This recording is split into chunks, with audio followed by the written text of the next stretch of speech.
Hi, I'm Vince. Here are a few ways to keep your fire burning for your fireplace or your fire pit. New installs need a little bit of extra care in the beginning.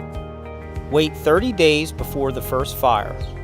After 30 days, keep the fire small for the next 15 days. So it's a total of 45 days before a normal size fire can be built.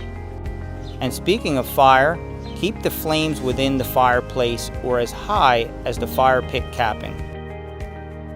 Remember, when it's windy, backdrafts are common. Smoke will flow from the firebox.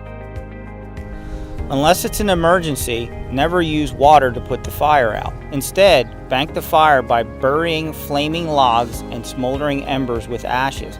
This won't completely extinguish the fire, but it will cause it to slowly die out. A little maintenance always helps. This is true for your fireplace or fire pit.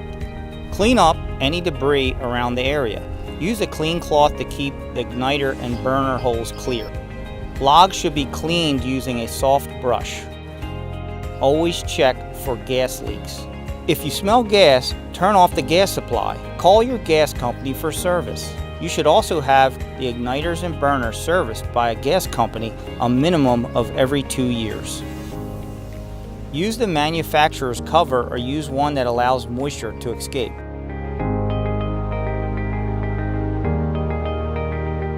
Okay, so there's a little work to keeping your flames burning, but it's well worth it.